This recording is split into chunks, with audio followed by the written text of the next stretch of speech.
acordei com uma preguiça, ó, meti até aqui, ó, um moletomzão. Falei assim, hoje eu não quero nem me trocar.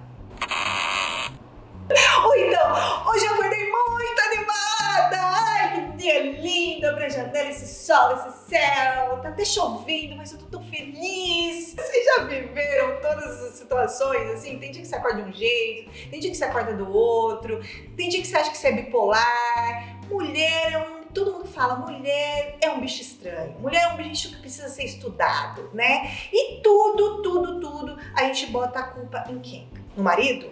Não, nos hormônios, amoras, nos hormônios. A gente sempre tá falando, são os hormônios. E as pessoas mesmo falam isso pra gente.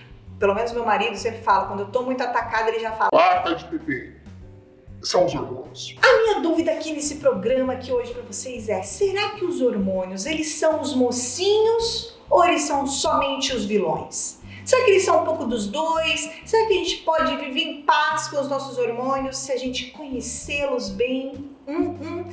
Essas são as dúvidas que hoje eu gostaria de solucionar aqui no programa de hoje. E para falar melhor, porque eu trouxe uma convidada que ela é diva transcendental das galáxias. Ela é ginecologista, obstetra e também especialista em reprodução humana. Vou chamar aqui hoje para sentar na minha cadeira e divar loucamente comigo, doutora Ana Lúcia Beltrame, vem aqui! Doutora, que felicidade, você tá linda, tá uma gata. Hoje olha tá quem fala, gente, olha quem fala, a pessoa linda que tá aqui. Obrigada pelo convite, Fran. Obrigada. Parabéns pelo programa. Como eu tinha te falado nos bastidores, assim, eu te apoio em tudo que você faz, porque você é uma pessoa muito talentosa e eu tô muito feliz de estar aqui com você. Ai, gente, obrigada, doutora. Fico até emocionada de ter você aqui sentada comigo, porque a gente já tem uma história. A doutora Ana fez o parto da Laura. A gente se conheceu quando eu tava grávida da Laura, ela fez o parto da Laura. É muito amor envolvido, né, exatamente. Então eu falei assim, eu preciso de uma pessoa que vai me ajudar a solucionar essas questões e ajudar também as seguidoras, as amoras lindas que estão aí assistindo a gente. Doutora, vamos começar respondendo essa pergunta. Os hormônios, eles são somente os vilões? Eles podem ser os mocinhos também? Ou um pouco dos dois? Me conta mais, o que você pensa? Olha, Fran, na grande maioria das vezes, eles não são os vilões, eles são os mocinhos. É mesmo? Vamos falar especificamente das mulheres. Tá, os hormônios femininos. Os hormônios femininos. A mulher, ela tem 3 fases na vida, né? A infância, depois o menarque, que é o período que ela menstrua, que ela ovula, que tem os ciclos menstruais, que os hormônios vão e voltam. E tem o climatério, que é quando os nossos ovários, eles sofrem uma falência, porque o que acontece? A gente nasce com o número de óvulos que a gente vai gastar. Não existe uma produção contínua de óvulos. Então os óvulos têm limite ali. Exatamente. A gente ganha os nossos óvulos quando a gente está na barriga da nossa mãe. E a partir do nascimento a gente só gasta. Já vai tirando a conta. É só ali no cartão e no ovário. Imagino. Não tem nem como você fazer uma poupança disso. Agora tem. Esse assunto para outro programa. Exatamente, até tem. Sim. Então, e o que acontece? O menarque, que é quando as mulheres elas menstruam e ovulam, é quando a gente está viva, né? Quando a gente está mais disposta. E quando vai chegando a menopausa, que é o climatério, o que vão acontecendo com as mulheres muitas vezes? Ficando mais desanimadas, a pele fica mais seca, a gente pode ter aumento dos problemas cardiovasculares, alterações cerebrais. Então, o estrogênio, que é o hormônio que é produzido pelos ovários, ele é o hormônio da vivacidade, ele é o hormônio da felicidade, entendeu? Só que, como você me falou, as mulheres muitas vezes colocam a culpa nos ciclos menstruais, nos hormônios e principalmente em relação ao período pré-menstrual, que é a TPM. Isso, né? A TPM. Exato. E o que eu costumo falar para as pacientes, né? Existe a TPM, existe essa questão das alterações do ciclo menstrual. Porque que acontece? O ovário, ele produz o estrógeno. O estrógeno, ele é produzido pelas células que envolvem o óvulo. Quando o óvulo ele é liberado pelo ovário, aquele folículo, que é a bolsinha que contém o óvulo, ele se transforma numa outra estrutura chamada corpo lúteo, que é responsável pela progesterona. E daí a progesterona, ela prepara o útero para receber um embrião, se aquela mulher for ficar grávida. E quando ela não fica grávida, você tem uma queda hormonal que culmina com a menstruação. Isso é o ciclo menstrual, tá? E a TPM tá nessa queda hormonal? A TPM, ela tá na queda hormonal imediatamente antes da queda hormonal. Ela começa antes da queda e ela vai até o final da queda hormonal. Mas o que acontece? Todo mundo tem um período pré-menstrual. A tensão pré-menstrual, ela é um reflexo exacerbado do seu estado emocional basal. Ou seja, se O que você... é basal? Eu só conheço nasal. Basal. Basal é médio. Vamos supor, você tá lá na praia, curtindo com a sua família, aquele céu azul, tomando sua água de coco, marido chape, entendeu? Daí você tá no período pré-menstrual, você vai olhar pro céu, você não vai achar tão azul, você vai achar que o maridão vai achar que ele não tá tão legal. Aquela barriguinha de chope, não vai te agradar. Mas tá tudo certo. Aí você tá ok, você repara que aquele dia você não tá muito bem, mas tá ok. Agora, se você tá na sua vida agitada, e a gente sabe que a vida nas grandes metrópoles é uma vida muito mais intensa, né? Do que a gente pode suportar muitas vezes. Tá na sua vida agitada, não tá dormindo direito, tá estressada, com um monte de compromisso. E daí vem a alteração hormonal prestes a menstruar ali na menstruação. O que acontece? O teu copo já tá na tampa, entendeu? Ele transborda. E daí vem as questões relacionadas ao que a pessoa está se sentindo bem ou a pessoa está se sentindo mal. Então, sempre quando alguém fala assim, ai, porque são os hormônios, Sim. Pode ser por causa dos hormônios, mas vamos ver como que tá o estado emocional dela fora desse período de transição. Porque o hormônio tá fazendo o trabalho dele. Exatamente. Agora, se a pessoa ela já tá na tampa ali, já tá super estressada, qualquer alteraçãozinha, qualquer tropecinho, ela vai cair. Ela não vai se equilibrar mais. E isso que é a TPM. Quando alguém se queixa, a gente tem que olhar como que tá a vida dessa pessoa, tá? Mas o que acontece no climatério quando a gente perde esse estrógeno? As pacientes, elas chegam no consultório dizendo, ai, doutora, eu tô muito cansada, eu tô com a pele seca. Isso na menopausa já, né? Não tenho vontade de ter relação, minha vagina tá seca, né? Dor no corpo. Isso é o que é? Pela falta do hormônio. E nos primeiros anos da menopausa, se a mulher ela não tem uma contraindicação, a gente pode e muitas vezes deve fazer essa reposição hormonal para que ela tenha maior qualidade de vida. Então, na grande maioria das vezes, Fran, os hormônios, eles nos dão qualidade de vida, entendeu? Olha só, porque se você pensar na falta dele, exatamente, o quanto a gente pode sofrer, sim, né? Então quer dizer que eles são muito importantes pra gente, né? Exatamente. Doutora, mas por que a mulher tem tanto hormônio? Parece que o homem não tem. O homem ele tem muita testosterona. Mas assim, os nossos hormônios, a diferença principal é que eles são cíclicos, né? Então o que acontece? Dependendo da fase que você está no ciclo menstrual, você tem mais estrógeno. Dependendo da fase que você está no ciclo menstrual, você tem mais progesterona. Dependendo da fase, você tem uma queda do estrógeno e da progesterona. Então essa montanha-russa hormonal que muitas vezes atrapalha algumas pacientes que já têm ali o comprometimento da sua vida ali no emocional do dia a dia que já não está muito bom. Por isso que falam que as mulheres são complicadas. Complicadas, digamos, nesse sentido, de que a gente tem realmente muitos hormônios, muitos ciclos, montanha-russa, um parque de diversão dentro da gente. A gente tem que lidar com isso. Exatamente. E os homens só têm a testosterona, é isso? A testosterona que é muito aumentada neles, né? Que assim, a testosterona é alta. Não que a gente não tenha. Nós temos testosterona também. A gente tem. Gente, a gente tem testosterona. Peraí, vamos organizar aqui.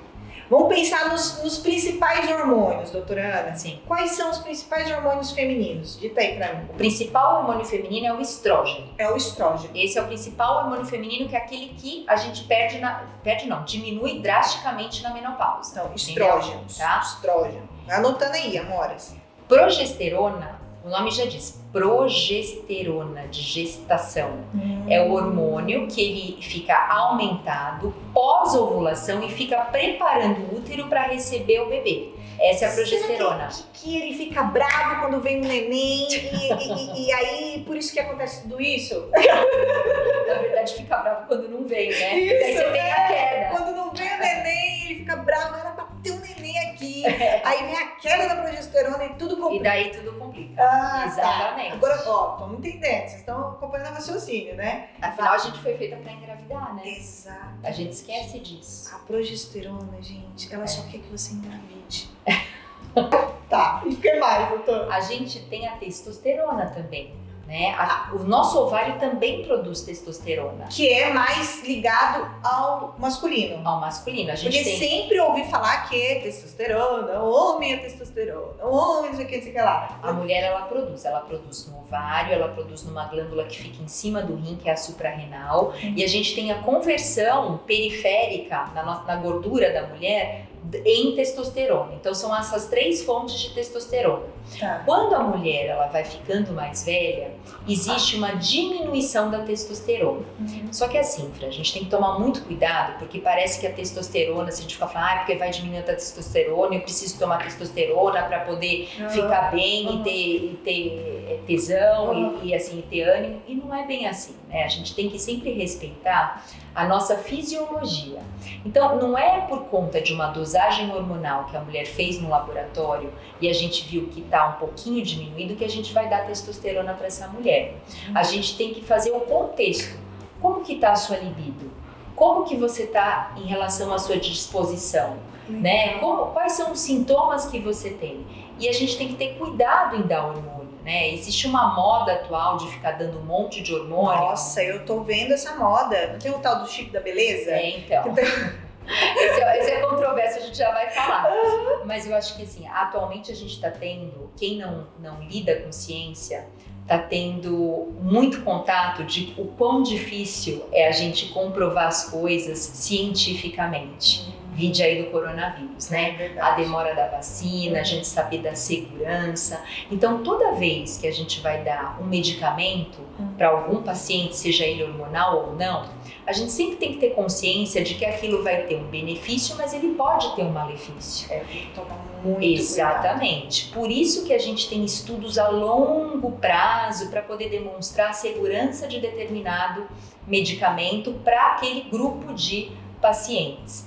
A testosterona, ela é um hormônio masculino. A gente pode eventualmente dar para a mulher? Pode, em condições específicas, com queixas específicas, né? Em dosagens específicas. O chip da beleza, que existem, na verdade, médicos que apoiam e médicos que não apoiam.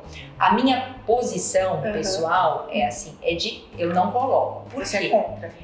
Chip da beleza, contra. Vai colocando assim no GC, bem pra...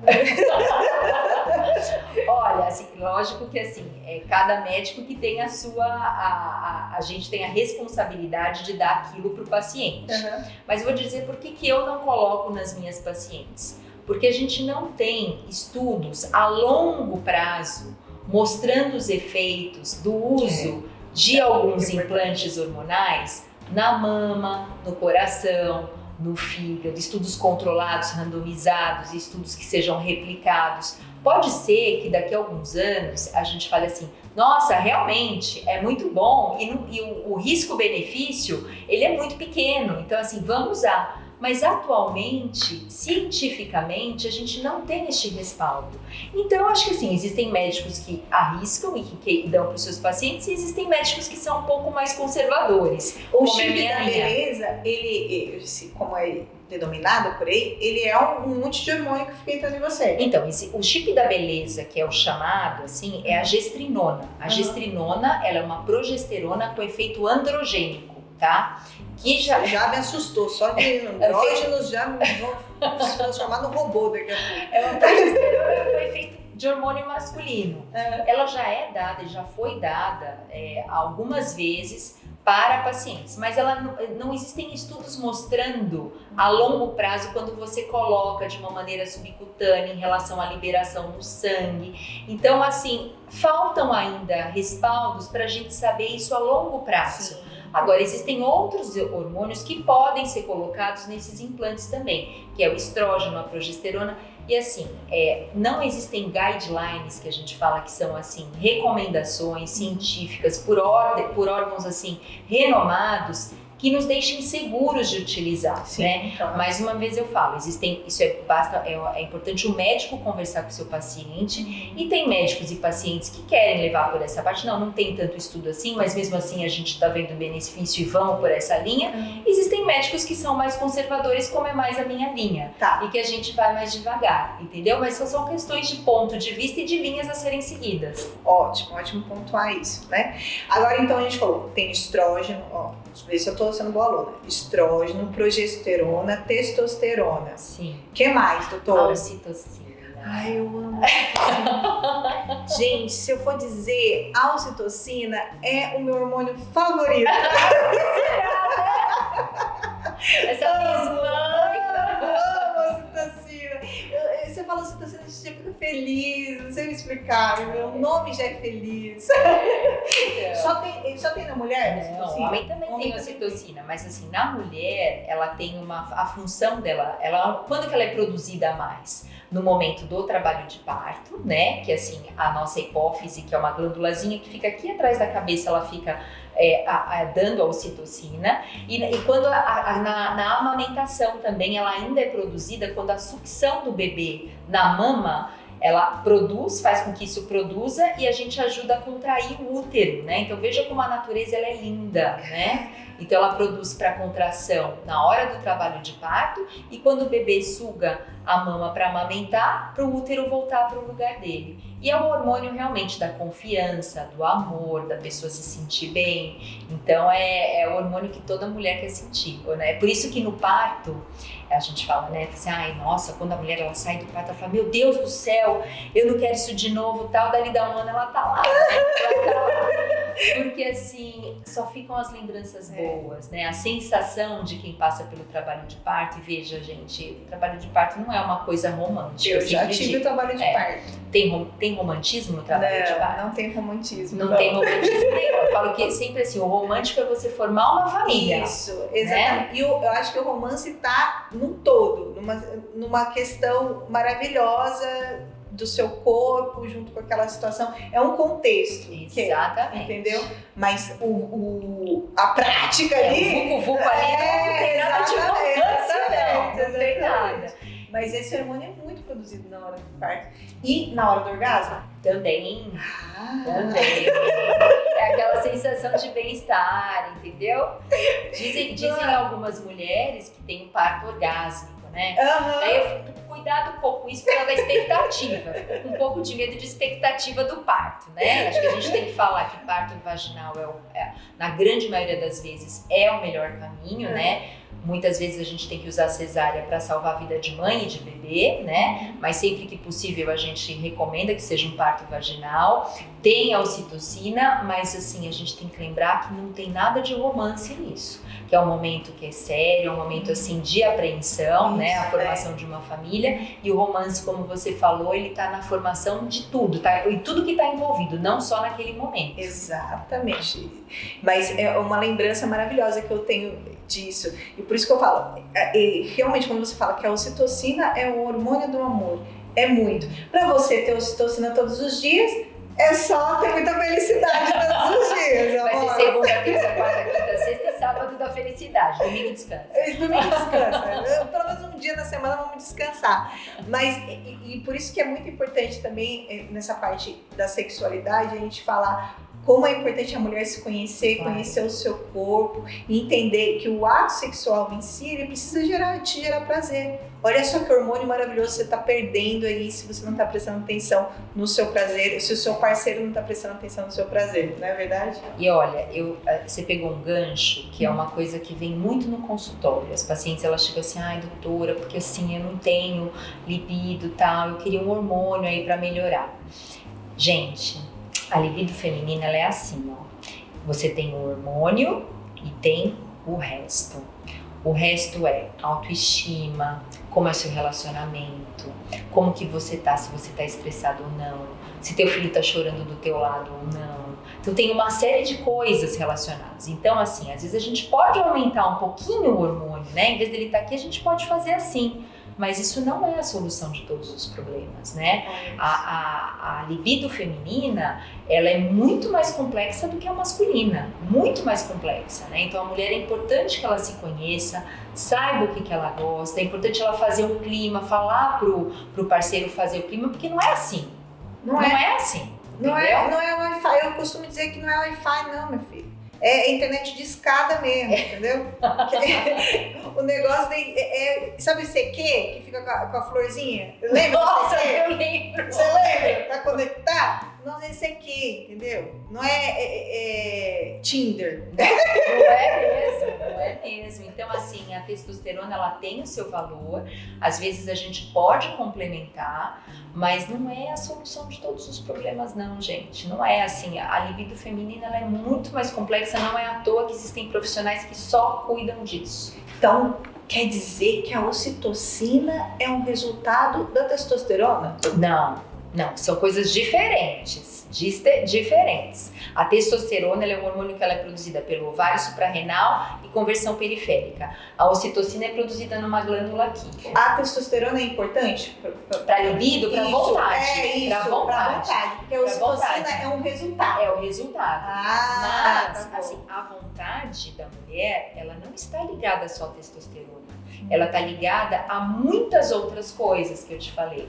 Que é a autoestima, relacionamento com o marido, o ambiente que ela tá, saber o que dá prazer, o que não dá prazer, o que deixa ela excitada, o que não deixa excitada. Então a testosterona é só um pedacinho de um todo. Exatamente. E também, doutora, como a gente fala que testosterona é um hormônio masculino, eu já fico pensando assim, não sei se as suas pacientes também chegam com essa questão. Eu vou aumentar a testosterona e começar a nascer barba. Eu já sou super peluda. Eu devo ter uma testosterona altíssima. E não é só isso, você tem toda a razão.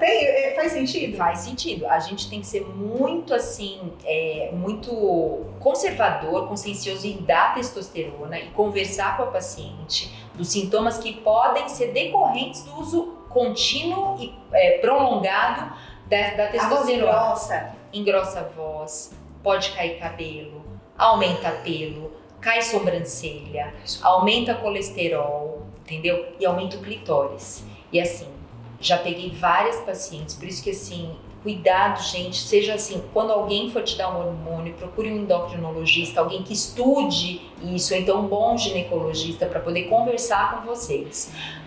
Clitóris aumentado, quando a gente tira a testosterona, não volta mais. Gente. Entendeu? Então assim, tem que ser uma dose... O sininho fica lá, gigante? Fica lá pra sempre batendo. Meu Deus! Gente, meu Deus, eu não tinha pensado nisso. Por que aumenta, doutora? Porque ele é responsivo, né? Então a parte feminina, né? Eu vou entender que é um pipi que tá ali? Quando, por exemplo, a gente tem os transexuais, né? Então assim, as pessoas que querem se transformar, a gente dá para mulheres que querem ficar fisicamente como homem, a gente dá altas doses de testosterona e tem endocrinologistas que são especializados nisso. Sim. E daí fica como se fosse um micropênis, de tanto que fica responsivo à testosterona. E isso não volta para trás.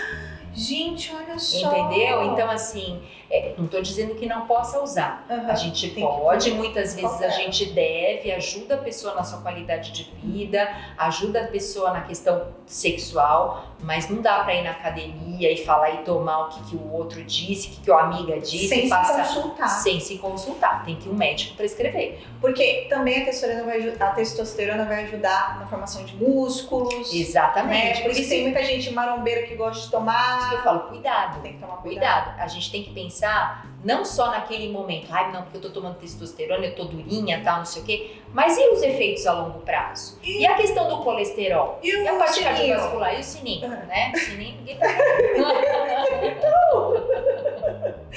Doutora, isso é bem sério. Nossa, eu não imaginava. Agora, por exemplo, eu sou uma pessoa que tem um pouco de pelo exacerbado, assim. Eu sou peluda, eu falo. Eu sou peluda, o pessoal, eu chego na depilação, a depilação fala assim, não, vamos trocar, gente. A Franciele chegou. Porque eu dou trabalho. E eu posso ter muita testosterona? pode ter bastante testosterona, mas isso pode ser familiar. Normalmente, quando você tem um aumento de testosterona... meu irmão é igual o Tony Ramos. Então, familiar. Tem uma questão aí, às vezes, da sua ascendência e tal. Quando o hormônio, quando é por conta de aumento da testosterona, às vezes aparece pelo onde não é para aparecer na mulher. Por exemplo, na mama, na barriga, na nádega, né? Tem testosterona. Então, doutora, eu vou passar lá no seu consultório. vamos lá, que a gente vai ver ao vivo. Muito bom saber disso, doutora. E agora, a gente falou um pouco da testosterona, falamos da ocitocina. Agora o estrógeno. Sim, o estrógeno. O estrógeno que é o principal. O estrógeno tá ligado muito à adolescência, né? Ele surge mais forte na adolescência? Nos ciclos menstruais, quando a garotinha ela não tá na puberdade, né? Ela tem toda a baixa de estrógeno. E daí o estrógeno ele aparece, ele fica aumentado quando ela floresce, ou seja, quando ela entra na adolescência. Pois bem, vamos dissertar sobre isso. Eu, quando era adolescente, como toda adolescente, magrela, raquítica, bem magra. O meu sonho era ter corpo, ter peitinho, ter bundinha, ter coxinha e tal, não sei o quê. E eu sempre falava com minha mãe, não sei o quê. Calma que você vai menstruar e você vai ter. E a minha menstruação nunca chegava. E as das minhas amigas já tinha chegado e elas estavam lá com os peitinhos, com a bundinha, com não sei o que lá, tudo. E eu, nada de frente, nada de costas. Meu apelido na escola era bambu vestido, pra você ter uma ideia. Olha o bullying, na época não existia essa palavra. E aí o que eu fazia pra ficar com mais corpo? Eu botava 3 calças. Sério, Fran? Algodão no sutiã pra ficar com peitinho. Tudo então esperando o bendito do estrógeno chegar. Ele chegou? O estrógeno chegou, aumentou pouquíssima coisa. Eu lembro que desceu minha menstruação e disse, graças a Deus, que bom que agora eu vou... Nossa Senhora, nada, pouquíssimo. Foi melhorar mesmo quando eu comecei minha vida sexual. É mesmo, Fran? Não é o habitual. Eu penso, será que tem a ver uma coisa com a outra ou não? Não, na verdade, assim, lógico que medicina, área da saúde, nada é 100%, né? A gente tem as variações, por isso que é tão interessante a biologia, né? Não tem nunca nem sempre. Mas o mais comum é primeiro aparecer a mama, que a gente fala que é a telarca, depois o períneo, que é a pubarca, e depois a menarca. Então, normalmente, quando a menina menstrua, ela já tá com peitinho, ela já tá com pelinho e depois ela menstrua, entendeu? Entendi. Então, é o contrário, assim, lógico que as coisas, cada um indivíduo é um indivíduo, e depois ela vai, lógico que à medida que os ciclos eles vão aumentando, a mama ela vai crescendo mais, né, vai se encorpando mais, mas normalmente quando a menina menstrua, ela já tem peitinho e tem pelinho. Olha isso, gente, eu fui toda atrasada. Mas isso, pelo menos, eu acho que é uma coisa que as mães hoje em dia, até se tiver alguma mãe assistindo que estiver passando por isso, né, com filho adolescente, com a filha adolescente, é uma coisa que parece que tá adiantando tanto, né? Por exemplo, eu tenho uma sobrinha que ela tem 11 anos e ela já menstruou, já tem um corpo de mulher adulta, sabe? Essa é uma discussão que a gente tem, porque assim, com tantas... os bichinhos, né, que recebem hormônio por conta da indústria, sim, né? Sim. Então é uma questão, assim, do quanto que a gente fica consumindo na nossa adolescência os hormônios, na nossa adolescência não, na infância os hormônios e nossos pais, né? Porque a gente sabe que, olha, uma coisa interessante, a nossa programação metabólica, ela é dada quando a gente está no útero da nossa mãe. Por isso que a responsabilidade de quem está grávida não é só em questão do corpo dela, eu não vou ganhar peso porque eu não quero ficar tão gorda, não quero ter diabetes e hipertensão nesta gestação, não, porque assim, você tem uma responsabilidade em relação ao metabolismo do seu bebê. E a gente sabe que não é só essa questão da dieta, mas a questão dos hormônios que a pessoa consome, indiretamente pode ser com os alimentos, né? Sim. E também durante a infância. Então existe essa discussão na parte médica do quanto isso influencia no adiantamento aí da menarca, da puberdade dessas crianças, entendeu? Nossa, eu tô achando que cada ano que passa, não sei se é uma sensação ou se é realmente de fato o que tá acontecendo. De fato é isso que tá acontecendo. Porque eu menstruei com 14 anos, 14 para 15. A minha sobrinha com 10, ela já estava menstruada. Existe essa tendência, Fran. A gente observa isso realmente em grande escala, não é só uma impressão, não. E quando isso? Porque existem também as menstruações, o período que vem muito cedo e é uma coisa bem atípica, né? Isso. Mas existe caso de crianças mesmo que tem então, que a gente, daí é puberdade precoce, Isso. né? Não é legal que isso aconteça muito precocemente, porque você pode impactar principalmente no crescimento, né? O nosso osso, quando a gente é criança, ele tem um espaço para poder crescer. E esse espaço ele é fechado quando a gente tem a produção dos hormônios da puberdade. Então, quando a menina ela começa a ter peitinho ou pelinho muito cedo, principalmente antes dos 8 anos de idade, não necessariamente que ela esteja menstruada, mas já está aparecendo sinais de puberdade que ela não deveria ter, a gente tem recurso para poder adiar isso. Isso que eu ia falar. Então, é importante quem estiver assistindo e estiver notando esses sinais, sempre procurar, né, doutora? Exatamente. Um especialista, tem que procurar. a ginecologista, levar na consulta, porque às vezes a sensação dessa mãe é que ela é muito nova para levar numa ginecologista. Não, eu acho que existe até um estigma de muito que eu vou grande. poder.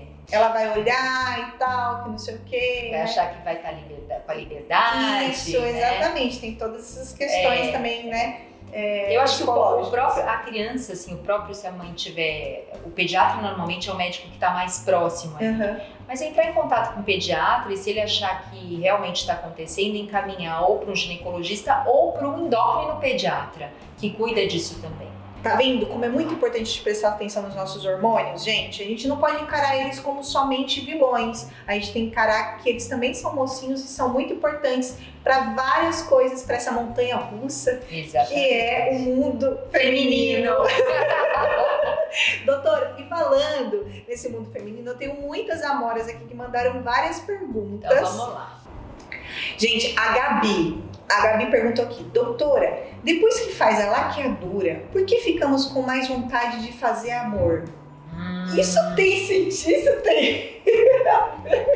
Não, eu acho que na verdade ela se sente mais segura do ponto de vista que ela não vai engravidar. Isso! O HCG! O HCG não vai entrar, Então, assim, provavelmente ela tá mais assim tranquilona e por isso que ela tá mais animada. É isso. Boa, Gabi. Não tem nada a ver, mas tem a ver com o seu psicológico. Você tá mais tranquila. Vamos lá.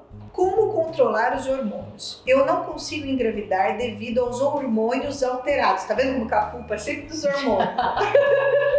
Olha, vamos falar de algumas coisas que podem afetar a ovulação, realmente, assim, a questão hormonal pode afetar.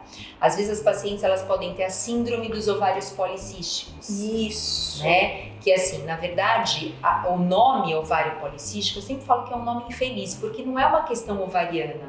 Ela cursa também com ovários policísticos, mas é uma questão metabólica, é uma doença endocrinológica, a síndrome dos ovários policísticos, caracterizada pelo aumento da insulina. E daí o que acontece? Um desequilíbrio hormonal e apesar da paciente ter muitos folículos são os cistos, que a gente fala que são as bolsinhas que contêm os óvulos, esse desequilíbrio pode dificultar que ela ovule. E a gente consegue corrigir isso através de alguns hormônios. Uma outra coisa que pode afetar a gestação, né, a mulher engravidar, são alterações da tireoide, tanto hiper quanto hipotireoidismo. E também o aumento da prolactina. A prolactina também é um hormônio produzido pela nossa hipófise, ali é o lugar onde é produzido a ocitocina, e ele é produzido fisiologicamente quando a gente está grávida e na amamentação. Só que existem mulheres que têm isso aumentado fora desse período, né? Às vezes tem alguns nódulozinhos que se formam lá, que são os microprolactinomas ou os macroprolactinomas, que podem causar o aumento da prolactina e causar esse desbalanço hormonal e dificultar aquela paciente, aquela mulher a engravidar. Por isso que é importante na investigação de um casal que esteja com dificuldade de engravidar, fazer essas dosagens hormonais. E aí você balancear isso. Exatamente. E daí a gente consegue, através de medicamentos, né, melhorar essa condição e ela que ovular adequadamente. Então é isso. Procurar um profissional para fazer os exames e fazer essa dosagem, esse balanço, balancear esses hormônios. A Kevin, ela tá falando do DIU. O DIU, ele ele coloca hormônio, como ele tira o hormônio, ela legal. duvida dela. Então, assim, existem 2 tipos de DIU, que é dispositivo intrauterino. Os hormonais e os não hormonais. Os não hormonais são esse daí, é o de cobre, que é o mais comum, Tá. né? Cobre, prata e tal, e são de metais, né? Que a gente coloca lá, isso dificulta o ambiente para Ele é uma coisa física, né? Física, exatamente. Você coloca dentro do útero e daí, por conta desse dispositivo físico, a paciente não vai engravidar. E existem os dispositivos que têm hormônio, que eu vou falar o nome comercial porque é o único que tem no mercado, que é o Mirena, né? E esse hormônio, ele é liberado localmente. Existe uma absorção, que é uma absorção menos de 10%, mas a grande ação dele é uma ação local. E essa ação local, ela vai deixar o endométrio, que é a camada que fica dentro do útero, mais fininha, e por conta disso, muitas mulheres que usam Mirena não vão menstruar. Isso é uma maravilha para quem não gosta de menstruar, né? A gente tira a cólica, o desconforto do sangramento, e em contrapartida, para algumas pacientes que têm, por exemplo, muito sangramento, têm endometriose, ele funciona como tratamento. Há uns 2 meses atrás surgiu um novo DIU, que é igualzinho o Mirena, e ele tem, só que ele é menorzinho. Ele é menorzinho e a gente usa normalmente para mulheres que não engravidaram, que têm útero pequenininho e tem menos hormônio também. Ah, então, mesmo tendo hormônio, é uma quantidade bem pequena. Muito pequena. Menor do que anticoncepcionais? Muito menor. Muito menor. Muito menor, né? Quando a gente toma um anticoncepcional, você tem 100% ali, né, de circulação daquele hormônio. E a função do anticoncepcional é bloquear a ovulação. Quem usa esses DIUs, né, tanto Mirena como Cailina, que são esses 2 que eu tô te falando, os hormonais, algumas pacientes não ovulam porque ele libera um pouco no sangue, mas a grande parte acaba ovulando, principalmente no final do período aí de validade do DIU. Então, assim, a absorção ela é 90% menor. Caramba. Tá? Então não se preocupe, porque a dúvida dela é isso. O DIU tem muito hormônio? Não tem.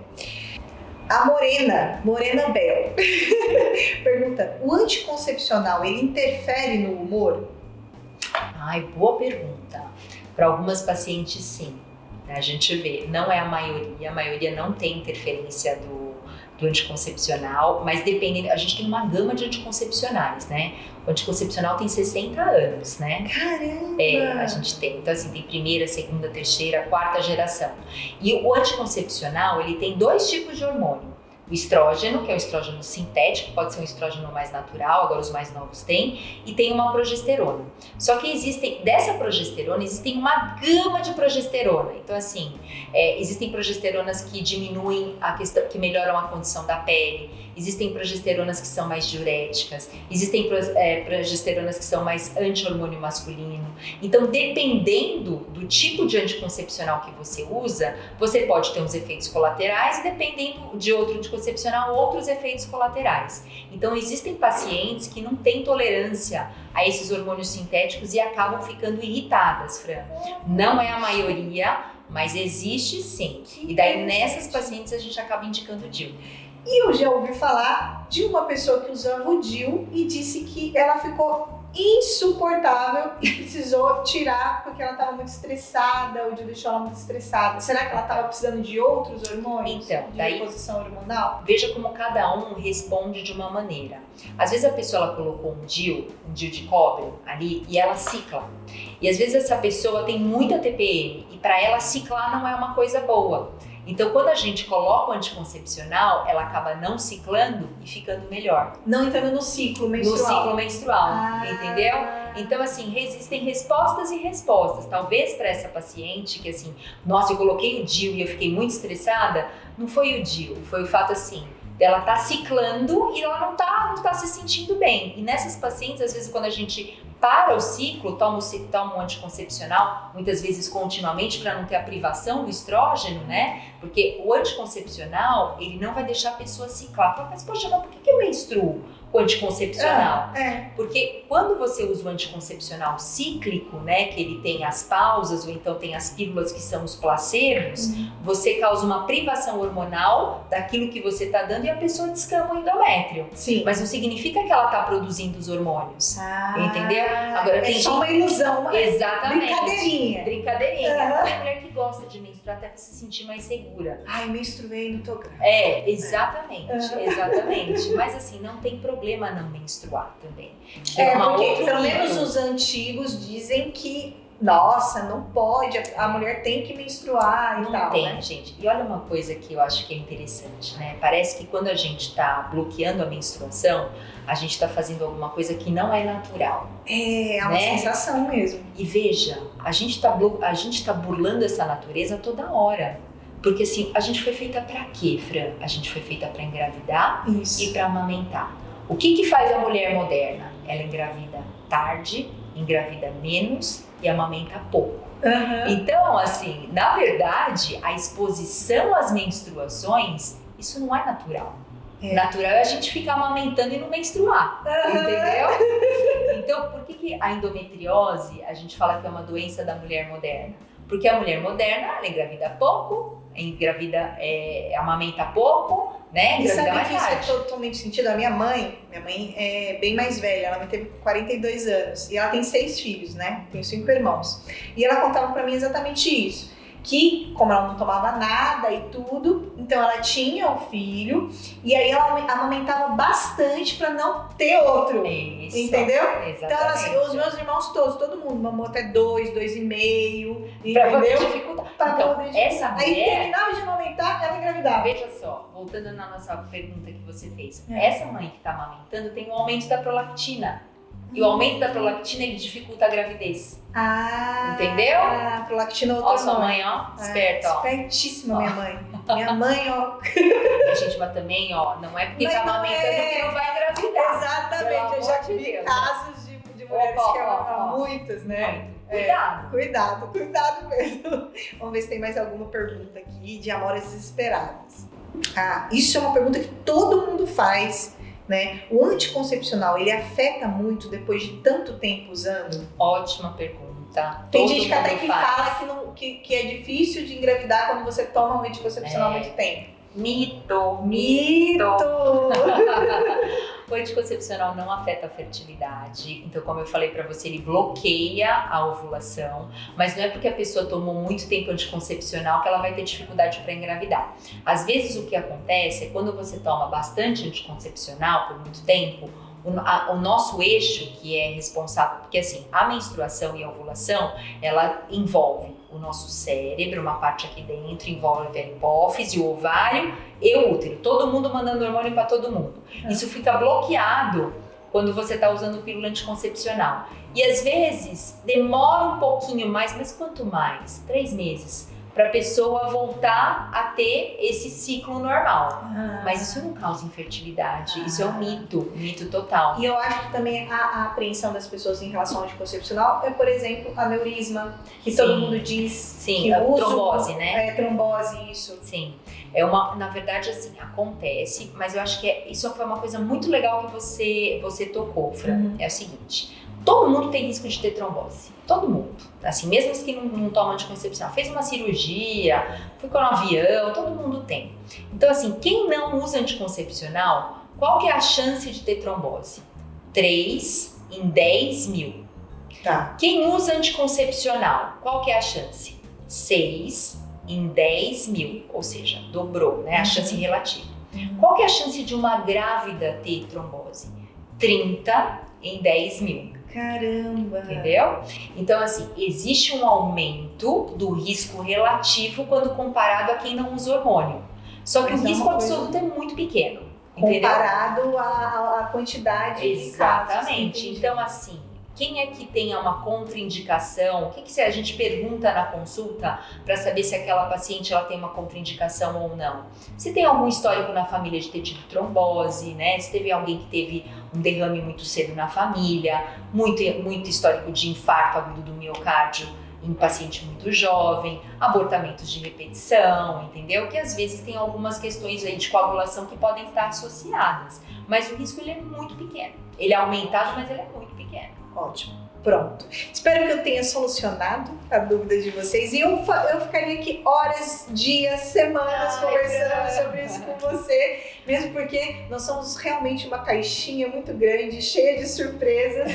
Mas, doutora, eu fico aliviada de saber que os hormônios não são tão vilões como eu imaginava. E que é muito também importante a gente entender o papel deles na gente, porque quando a gente entende de um assunto, é muito mais fácil a gente se controlar, é muito mais fácil a gente buscar ajuda quando precisa, né? O problema é quando você não entende e tá no escuro. Exatamente. Né? Então é muito importante você acender a luz aí da sua mente e falar, poxa, eu sou complicada? Sou. Mas vamos entender melhor, para eu ficar menos complicada, né? Obrigada, doutora, Obrigada pelo convite, você, por estar aqui comigo. Obrigada. Foi um prazer te receber. O prazer foi meu. E espero te receber mais vezes, porque tem tantos temas maravilhosos que a gente pode conversar. Pronto. Virei, com o maior prazer. Partos, ixi, tudo. Ai, meu Deus do céu, eu já estou pensando em vários temas. Obrigada, doutora. Então, até a próxima. Até a próxima. Tchau, gente, amores. Até a próxima. Cuidem-se, tá bom? Até mais.